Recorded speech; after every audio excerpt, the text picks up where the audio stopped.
পহেলা মাটি তারপরে পাটি। যেতেদিন পর্যন্ত ওড়িশা সরকার তার কান নে তব্বার সে কুম্ভকর্ণ নিদ্রা জপ্তব নে ভাঙবা তপ্তব আমি আন্দোলন করমা। আজি এই গণধারণার মু আসিকি সামিল হবার উদ্দেশ্য হচ্ছে পহেলা মাটি তারপরে পাটি। আমি রাজনীতি জায়গায় করবাকে নেই আবার এই জায়গায় আমি গণমার্দন সুরক্ষা সমিতি সঙ্গে মিশি করি আমি গণমার্দন আন্দোলনকে আগে তীব্র করবাকে চাহুছু। যেতেদিন পর্যন্ত ওড়িশা সরকার তার কান নে তব্বার সে কুম্ভকর্ণ নিদ্রা জপ্তব নে ভাঙবা তপ্তব আমি আন্দোলন করমা। আর আন্দোলন আমি সামিল হমু। 14টা ব্লক কাଣା সমগ্র ওড়িশার যুবক মানকু নেই করি রাজরাস্তাকে উল্লা যা আমি অনুরোধ করছি ওড়িশা সরকারকে এই গণধারণা মঞ্চরু যে সেমানে লিখিত প্রতিশ্রুতি দৌন লিখিত পুরা ক্যাবিনেট মোহর মারি দৌন যে ସବୁদিন লাগি গণমাধ্যম পর্ব সুরক্ষিত রহবা কাহাকে দিয়া নেই যে বলি গোটে প্রসিডিং করি পাস করি দৌন তারপরে আমি এই গণধারণা উঠমু।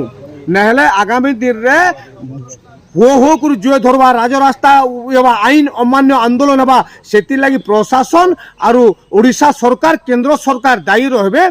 যেতে শীঘ্র হচ্ছে সে মানে এই আন্দোলনকে আসুন আসিকি সমস্ত কথা আলোচনা করি করি সে লিখিত দৌন আর ক্যাবিনেটে বর্তমান বিধানসভা চালিছে সেই বিধানসভার সে মানে লিখিত ক্যাবিনেটে পাস করি দৌন যে গণমাধ্যম পর্বত সবুদিন সুরক্ষিত রহব সেতিরে কাহার নজর নেই পড়ি পারে বলি গোটে মানে ক্যাবিনেটে লিখি করি তাকে গৃহীত করা যাও।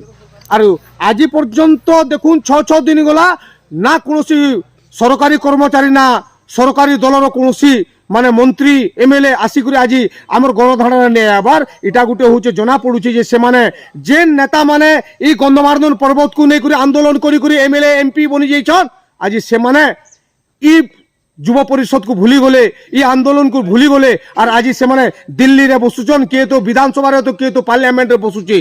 আরে পহলা যেন মেট কে নিকরি যেন গণমার্দন পর্বত কে নিকরি তুমি আজি এর বললো কিছু আজি সেই গণমার্দন উপরে আজি আন্দোলন চালিছে।